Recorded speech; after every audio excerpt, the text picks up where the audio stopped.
much for inviting me to your studio. And it's very exciting to sit in front of this dynamic work. I mean, what intrigued me about your work, which I've known for a number of months now here in Bath, is the energy.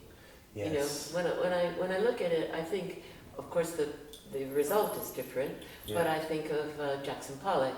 You know, somebody asked me about what his work is all about. It's energy. Exactly. And it's about spontaneity, and it's about, but maybe that's not the way you work. It's about energy, it's about impact, it's about feeling. It's an explosive energy. You know? It's a celebration. Mm. Yeah. Well, it is. It does look like an explosion, and you know sometimes people have a difficult time with abstract work because it's also a bit chaotic, isn't it? So, yeah. But and how do you reconcile the chaos? It's a gradual process. I mean, really, that's what I do. I make sense of chaos. I try to make sense of chaos because life is chaos. I am chaos.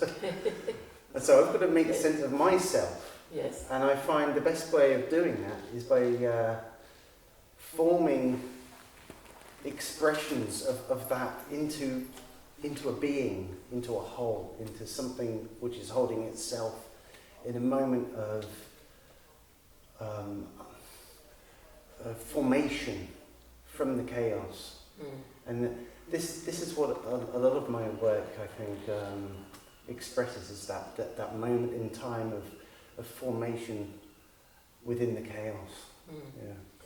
And I think you've said in some of your writings and some of the other interviews we've had together that music plays a great part in this as well. So Yeah. is there a particular music that lifts you to this kind of motion? I mean, when I see the forms, to me they're floating. So, you know, I think of Sibelius myself, or something, you know, they're floating in air, and I can go in and out, and I can have a journey in the canvas. Interesting. I mean, I like to listen to a lot of music, and I will listen as I'm working, you know, because it keeps something about listening to the music while being in the process of working out an arrangement, a composition from all this explosive energy that's just blowing around in all kinds of ways that I can't immediately comprehend. The music helps me to actually, it's integral with my thinking process and my planning of the work. Well, what type of music do you respond to the most then? It seems to be a range. So for some reason, a lot of electronic music. Mm-hmm. So that's interesting.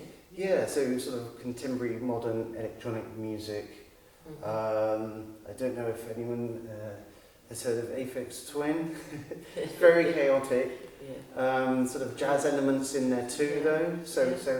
And obviously there is that sort of playful improvisational jazz-like quality in the forms and the shapes, you know, and obviously the colours. There's some sort of synesthesia thing that I get.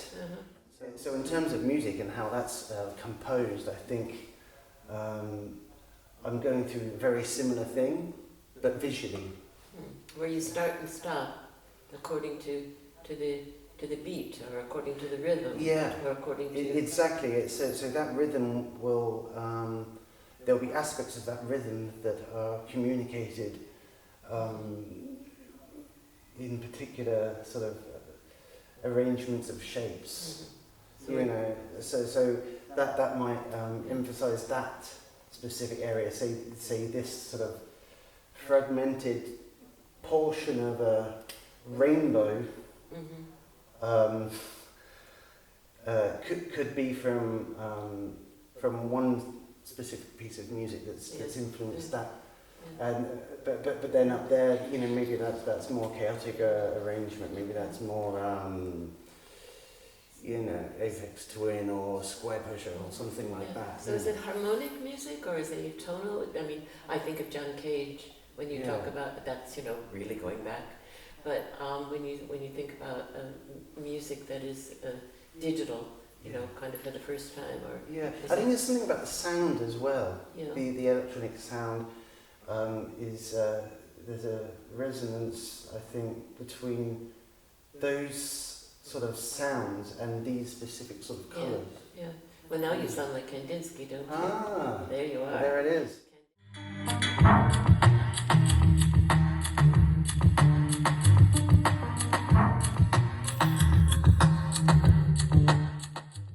So I think we were talking about, I had mentioned Kandinsky and the inspiration that, and you mentioned to me synesthesia, which of course is a condition where your senses are duplicated really, where you can hear a color and where you can see forms and shapes from a tone, which we were just talking about. That's right, How does your mind work? How do you reconcile all these I think I'm just more sensitive to these arrangements, you know, because if that makes sense, because I guess it stems from my neurodiversity. I never knew, you know, I was that different until I got my diagnosis like 20 odd years ago now. Obviously none of that helped me through school, you know. That was a bit of a failure, but hence really why art was so important to me, because I turned to that as a source of empowerment. You know, this is what really empowered me, finding myself as a process of that journey, you know. And now that I've got this, it's like a Asperger's thing, you know. It's it explains the sensitivity, you know, and the chaotic nature of my own mind as well, and why it's so important for me to express that, not as just someone who thinks differently. The resolution is a release for you, isn't it? Yeah, it's from a release. That battle. Yeah. So it's really a kind of a victory. It's a release, because otherwise I'd have so much energy. Yeah. I would probably just cave in mentally, you know. It's a way I couldn't cope without this, you know. And you know, I had, you know, quite a hard time growing up as a boy, you know. So I'm all the more aware of how important it is to create art that's not just nice or pleasing or colourful, but actually it speaks to the general, you know, to the people as a whole, and very uplifting. And uplifts people, and they realise the positivity and reawakens that sense of magic. You know.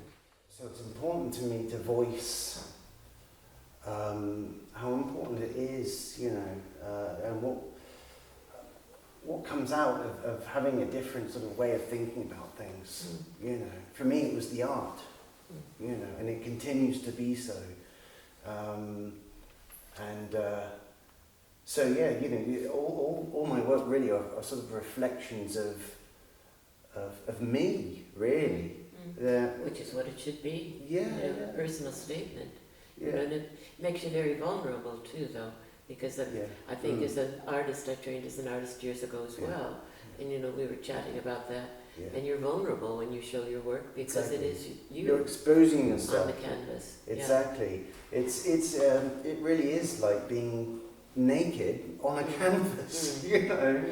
So and thankfully, most people will look at my work and they'll fall in love by the joyfulness and the colour and the playful nature of the work. In some ways, your neurodiversity enhances your work. Oh, definitely. Because it allows definitely you does. to, it's this outlet for this bottled up creativity. Absolutely, yeah, it's bottled up, yeah. And so you can express it on the canvas and in your composition. Exactly, I express that through my art, in ways that I can't do through normal daily activities or other forms of communication.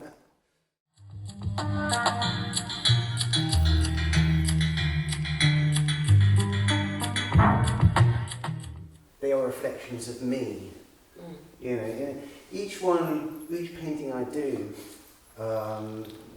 in a way, it has its own character as well. So, and I think that says something about the different elements of oneself as well, the different aspects, the different characters we contain within ourselves, you know. And each one is like an individual projection. So, although the work is very my work is quite similar, they're all different characters. They're all family born from myself. Well, that's interesting, a family. If there's one particular piece of work I just want to get on with, and it's taken a long time to come up with a final idea, then I will just do one piece of work. I like to try to get to a point where I've got enough information to do more than one at a time. It can be between sort of 2 to 4, really.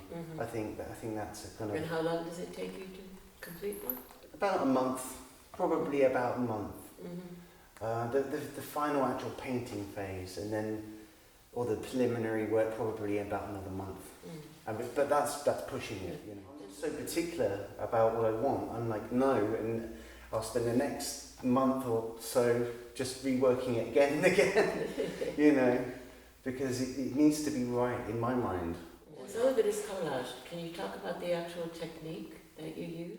I'll begin with the white paint, and it's important to have that lovely, clean, smooth white paint on a smooth, sanded canvas. And I will sand each one of these canvases flat before I begin, so it's like a paper quality. And it's extremely difficult, but it needs to be done because then you've got that beautiful flat quality, but you still got the arrangements of the different shapes and colour, which have a three-dimensional effect, you know, and that's what you get when you look at the work, such as this one, is different forms and shapes. So in front of one another, and but then that's something you can play with your own imagination, you know. So this white to me in the middle seems to be in the background, but what's this or that? Is that in the foreground or the background?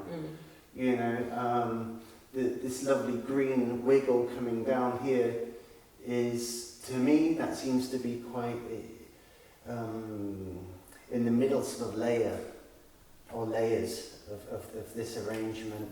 So it goes on one side of things you've got this lovely flat finish, but on the other hand there are lots of different layers going back, lots of dimension going into the work. So I'll begin with the white, and then I'll go through a process, gradually going through the light greys, the darker greys, and then the lighter colours down to the browns and the black. You know. And so I build up the image quite methodically. Yeah. What was your earlier work like? When did you develop this particular genre that is your signature actually now? Yeah. I mean, this really does feel like me. Yes. This is me. You know, if I wasn't here, that would be me. You know, that's me. You know, one day I won't be here, and but thankfully these will continue to be me. And now the title's important to you? Yeah. Yeah. For the bigger, more complex pieces, I have longer, more complicated titles. Okay. Is this long and complicated? Yeah, this one's called "Rocking the Weapons of Creation and Destruction." Oh my. And in a way that kind of sums up exactly what's going on in the image. Yeah. You know. So the two forces are competing with one another? Fighting with one another? It's a tug of war, you know, that's it. So it is about. And does that reflect your creative process as well sometimes? Yeah. A tug of war? It reflects Between the regular and the chaotic, between the intuitive and the cognitive? Yeah, absolutely. So you have yeah. this struggle going on all the time. Yeah, it's a struggle. Yeah, about forming the arrangement. It's about being the composer. Yeah. Is that's it. And with the violin. Yeah, that's it. You know, so and it's a really difficult place to be because you've got to balance all of this out somehow in a way that makes sense. Well, does it need to make sense? I mean, to me, it does. Well, yeah. I mean to you, but I mean to the viewer.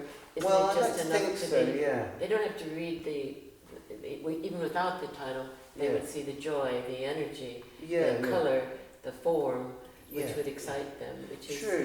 in a way. But to me, I think that there's more than that. I mean, that there's a lot of abstract artists that commercially pleasant, I guess, for just one way to put it. But I'm trying to do something that's saying a little bit more than that. You know, to me, it's important to.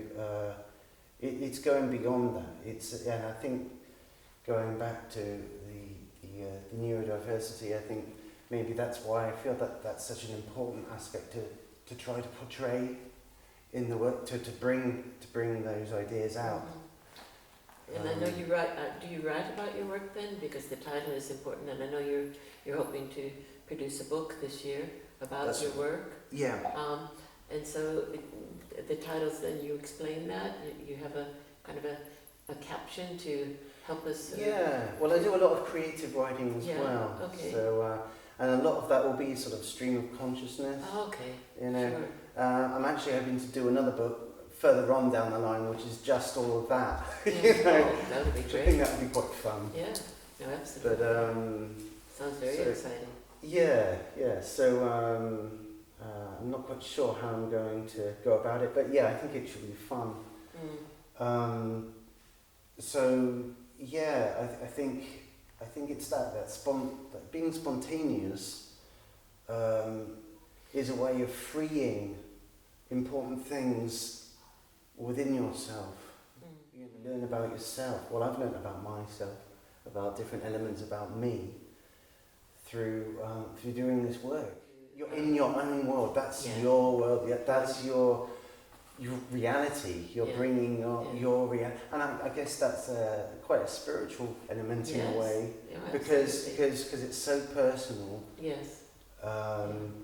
And yeah, that's the magic of it. You know, manifesting alpha waves. Well, I can't thank you enough for allowing me to, have the inside story of how your creations are. You contemplate them, create them, and the joy and the beauty that we all get when we see them. It's terrific. Well, I know you've gotten very positive feedback from everyone I've shown the work to, so I'm great. Looking forward to great things from you in the future. Well, that would be great, wouldn't it? Let's make it happen. Good, let's make it happen. Yeah. Is that okay? Was that alright? I'm just going to come in and just do a super close-up of you. It's all right. Alright, I'll have to pretend the camera's not there.